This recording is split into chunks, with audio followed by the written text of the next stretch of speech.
Keith has been dieting live in front of you for the past 17 weeks. This past weekend, he took a day off.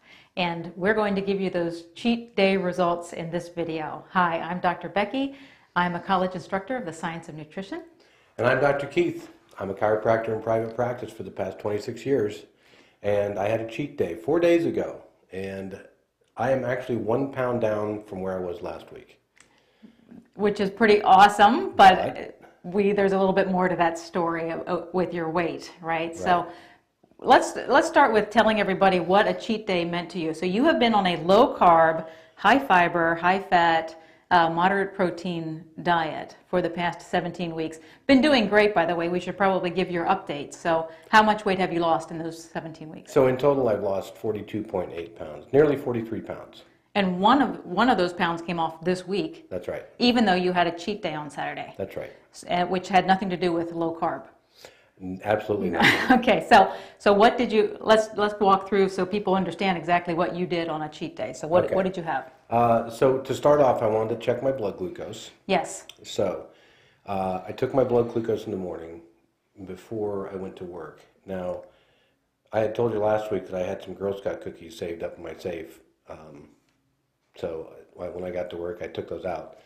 What I wanted to do was I wanted to check my blood glucose after I got 100 grams of carbohydrate in me, and then check it 2 hours later to see how much it raised, how it was clearing out.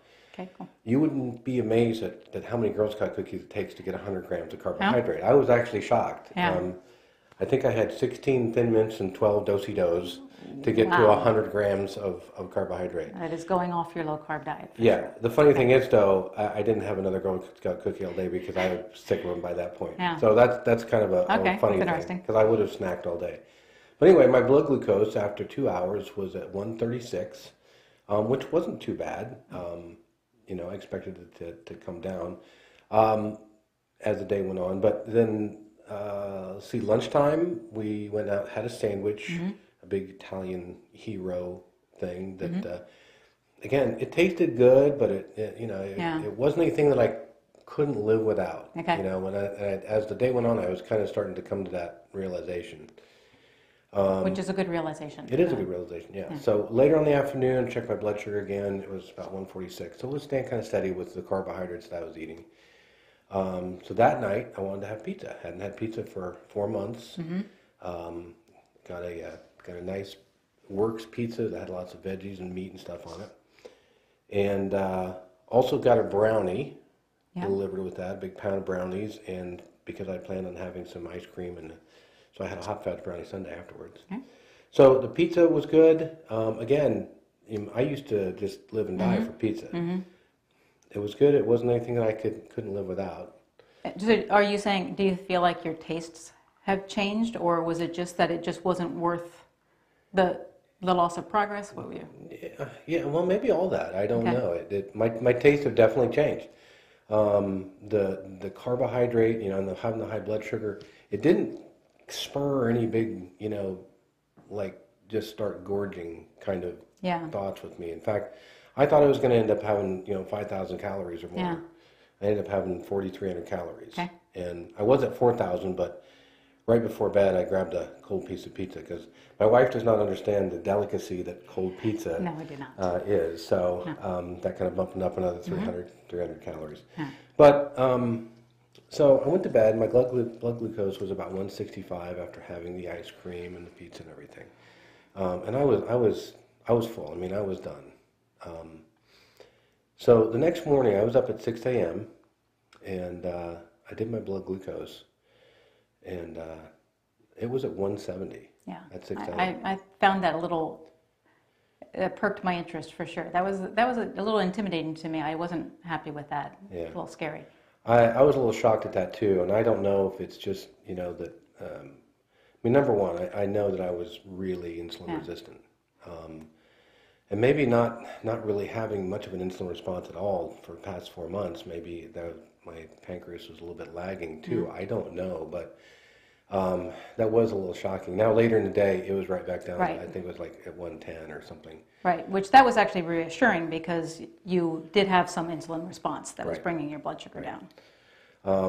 So during the night, I woke up one time with a little bit of indigestion. I was super hot all night. Had Yeah. a really tough time sleeping. Yeah. Just tossing and turning. As far as I didn't have any of those kind of big swings during the day, like high in energy and low in Yeah. energy, because I think I was just feeding myself often enough that it was Yeah. just staying up pretty high. My blood glucose never dropped. Like most people would have a big spike and then it would drop and then you get tired after a meal. Now let's talk about your weight changes over this week, because we told everybody that you lost a pound this week, Right. but it went up after your cheat day for sure. It went up. It was up on Sun. Well, yeah. So it was up. It was up the day after. It was up. It was still about the same level on the next day, and the third day, yesterday, it was up even a little bit more. Right. And the amazing thing is, it really dropped today. Yeah. So I think this is the point that I'm just getting back into ketosis, actually. Right. I knew my weight would go up. I knew that I'd have some water retention with the glycogen refilling all of my stores. So that wasn't a surprise for me. It was a little bit of a surprise that it came down as low as it did today. Yeah. So, yeah. But that's a good right back So on track. kind of the whole story in a nutshell is that you had your cheat day. Your weight went up for about 3 days, but then it came down, and you actually ended up a pound less this week than you were beginning of last week. Right. Your blood sugar slowly crept up through the day during the cheat day, and actually crept up through the night and was higher in the next morning. But then it did settle down by the end of that day. Your sleep was kind of disrupted by having all of the carbs and bad foods. Last thing, so what was your impression? Is this something that you feel like, oh, I can't wait till my next cheat day, or your progress is more important? Where are you at? Well, the progress is important and certainly motivating. I'm glad I did it, because it proved to me that I could indulge in those things. Especially once I get to my goal weight, I can have some birthday cake, or I can go out for a special meal or something, and indulge once in a while, and not go into a tailspin, and get right back on the, eating all the junk food I can get in my face. Am I going to do it again? I don't think so. It didn't. It didn't really. It wasn't like super joyous or anything. It was interesting, and that's about the best I can say. Yeah. Well, and I think, you know what, the thing is, and we always talk about this, you will stick with the diet if you find it to be easy to follow, enjoyable, and effective. The diet, the 3 E's. You have created that. You have a normal diet now that's allowing you to lose weight efficiently, very efficiently. You enjoy immensely the foods that you eat when you're eating healthy, and it's been very easy for you to follow. So what's the point of going off? Right, and I think we talked about it before too, for my specific metabolism, which I think a lot of people share in our country, being insulin resistant, metabolic syndrome, all the stuff that we've talked about in the past.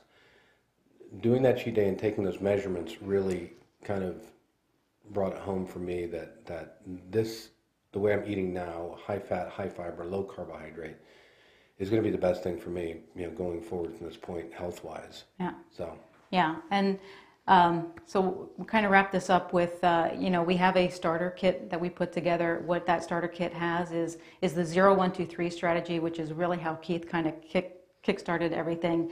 And it also has a list of the foods that he has included in his diet and the foods that he's taken out of his diet to accelerate his results and keep his results going for this past 17 weeks. So if you'd like that starter kit, we'll leave some links on this video for you here.